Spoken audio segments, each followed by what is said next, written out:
বারাসাতের কালীপুজোর এক অন্যতম পথিকৃৎ বারাসাত পায়োনিয়ার অ্যাথলেটিক্স ক্লাব এবছর তাদের ৫৩তম বছর পূর্তিতে এক জমকালো থিম নিয়ে হাজির হয়েছে।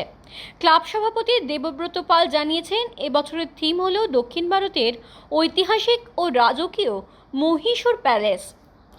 কর্ণাটকের এই সুবিশাল প্রাসাদটির আদলেই তৈরি হয়েছে তাদের কালী পুজোর মণ্ডপ। বাঁশ ও কাপড়ের মতো দেশীয় উপকরণ দিয়ে মণ্ডপটিতে মহীশূরের রাজকীয় ঐশ্বর্য ফুটিয়ে তোলা হয়েছে, যা দর্শনার্থীদের কাছে এক বিশেষ আকর্ষণ হবে। আজকাল কালী পুজোর মানেই সকলের মুখে একটাই শহরের নাম, সেটা হচ্ছে বারাসাত। এই বারাসাতে পুজোর আগের থেকেই দর্শনার্থীদের ভিড় যেন একদম জমে উঠেছে। ইতিমধ্যে আমরা আমাদের উপস্থিত হয়েছি বারাসাত পায়োনিয়ার অ্যাথলেটিক ক্লাবে। তার মধ্যে পেয়ে গেছি আমরা বারাসাত ক্লাবের প্রেসিডেন্ট গোপাল মশাইকে। এখানে জানাই আগামী দুর্গাপুজোর অনেক শুভেচ্ছা। ধন্যবাদ আপনাদের চ্যানেলের মধ্যে দিয়ে যারা দেখছে সকল দর্শনার্থী এবং রাজ্যের সকল মানুষকে আমার দীপাবলির শুভেচ্ছা জানাই এবং বিজয়ারও শুভেচ্ছা জানাই। তো আমরা জানতে চাইবো যে এই বছর আপনাদের প্যান্ডেলের পুজোর থিম কী কী রয়েছে? এবার আমাদের মহীশূর প্যালেস, আপনারা জানেন যে কর্ণাটক রাজ্যের মহীশূর শহরের মহীশূর প্যালেস জগৎবিখ্যাত একটি প্যালেস।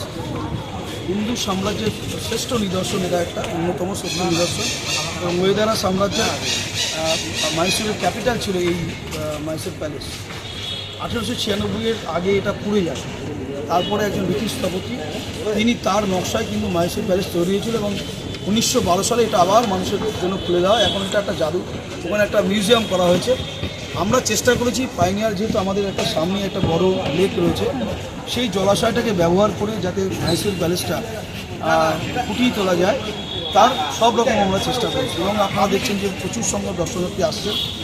এবং রাত্রে লাইট অ্যান্ড সাউন্ড যেটা মহীশূরে আছে, আমরা চেষ্টা করছি চন্দননগরের বিখ্যাত শিল্পীদের দিয়ে, যাতে রাত্রে ওই মহীশূর প্যালেসের আদলে এবং পুরোটাই যাতে সেরকম মনে হয়, সেটা ফুটিয়ে তুলছে।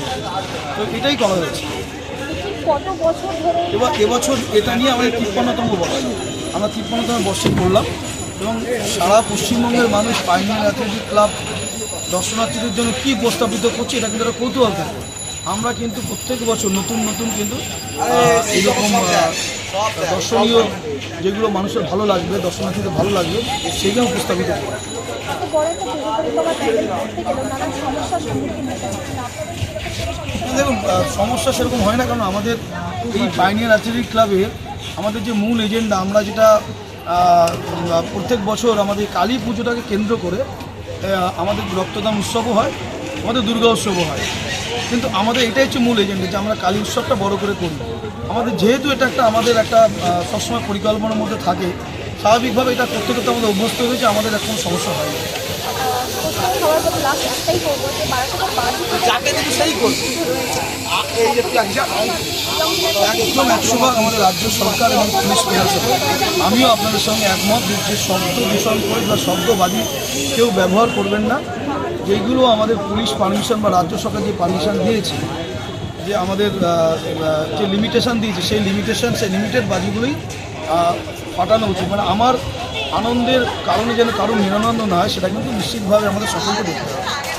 অসংখ্য ধন্যবাদ আমাদের সময় দেওয়ার জন্য। আপনারা দেখে গেলেন ইতিমধ্যেই তিনি ৫৩ বছরের পূর্তি উপলক্ষে বারাসাত পায়োনিয়ার অ্যাথলেটিক ক্লাব আলোকসজ্জা সেজে উঠেছে।